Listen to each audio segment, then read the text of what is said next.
So I think there's always new things going on. Sometimes people look for a single breakthrough that's going to make a huge difference, but often it's a number of little things. I think pumps are certainly starting to make more progress.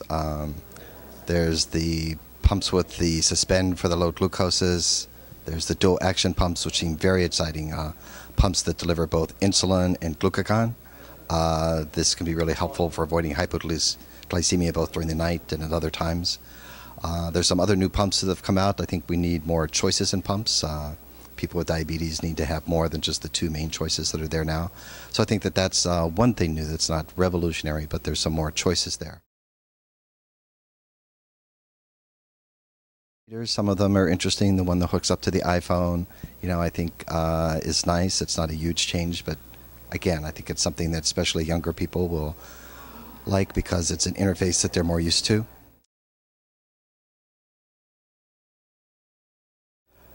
There was a really large study worldwide, 40 countries, looking at starting glargine very early in people with type 2 diabetes or with prediabetes.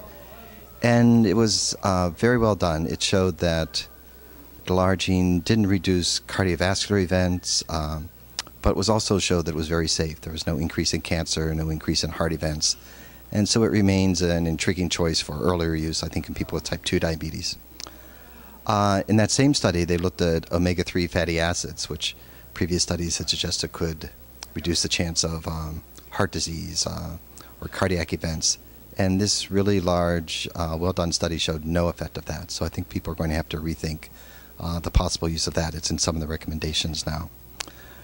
I think there were some really interesting things on exercise, how there's changes in exercise in people with both type 1 and type 2 diabetes. Even young, thin people with type 1 diabetes who seem fit, their muscles act a little differently than those of their colleagues who don't have diabetes. And there's some things that they can do to reduce those changes, and that may actually give us a better way to find out what can prevent some of the later problems from diabetes. And part of this might be the novel use of some medications that can help them recover their former muscle capacity.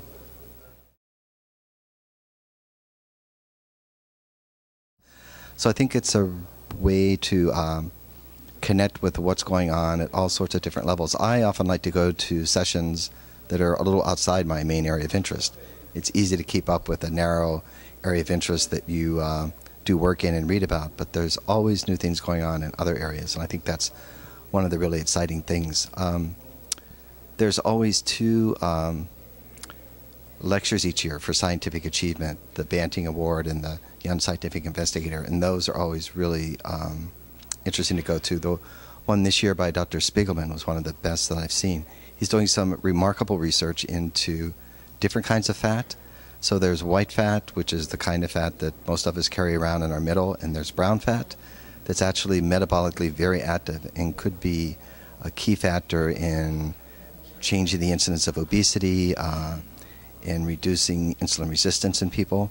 And his lab has found ways to convert perhaps white fat to this brown fat, and he's discovered an entirely new hormone called irisin, which in animal studies can do this. I think this is the most exciting finding probably in the area of obesity, probably in the last 10 or 15 years. This probably won't work in people, but something like this, a molecule like this that's altered or changed, I think there's a good chance in the next 10 years that could make a difference. And just the finding that this kind of fat, which previously wasn't thought to exist at all, both exist, and that we can make some cells turn into this kind of magic fat cell that burns up energy, I think is really very exciting.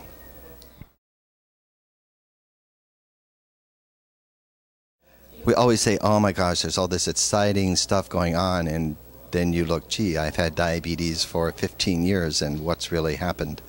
So I wish there were more changes, but I think one of the other things that's come out of this meeting is continuing data that people who have diabetes are continuing to do better and better as far as avoiding the complications associated with diabetes. So the reports by the CDC that mortality with people with diabetes has fallen just in the last 7 years by 40%. It's amazing. So actually, if you have diabetes today and you pay reasonable attention to it, which isn't easy because you do it every day, your chance of living a long and healthy life is almost the same, just about, as someone without diabetes. And I think for many people it's probably a little better because people with diabetes are forced to pay such attention to their health. We wish it were easier, that it wasn't so distressing and cumbersome to take care of it at times, but every year there's been this slow process, sometimes for reasons we don't understand. I think partly it's because we pay attention to blood pressure and cholesterol as well as to glucose, and everybody's taking better care of themselves. There's still a lot of people who don't know quite the right things to do, haven't gotten the best advice, or whose lives make it really difficult, but the data is really clear that people with diabetes are doing better than ever.